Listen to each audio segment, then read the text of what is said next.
لما كنت في شرم الشيخ اكتشفت يا بنات منتجات مصرية محلية تحفة، كل مكوناتها طبيعية 100%، بجد خطيرة. اول حاجة جبتها هو اللوشن ده من شركة تيتي شيري، واللوشن ده هو اللي حمسني ان انا ارجع واجيب باقي المنتجات بتاعت الشركة دي.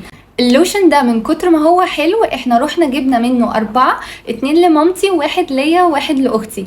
بجد اللوشن ده تحفة. هو يبان ان هو تقيل بس هو خفيف جدا والبشرة بتتشربه بسرعة. وكمان جبت الكريم ده بالشيا باتر وبزيت الارجان، ده اتقل. انا حبيت اللوشن اكتر، بلس ان اللوشن مامتي جربته على رقبتها قالت لي ان هو تحفة، لان هو بيشد البشرة والرقبة وكمان بيملي الفراغات بتاعه الخطوط بتاعه الرقبة، فعجب مامتي قوي بصراحة. اخر حاجة بقى جبتها هو كريم العين ده من تيتي شيري. انا لسه ما جربتوش، لسه هجربه. المنتجات دي حلوة قوي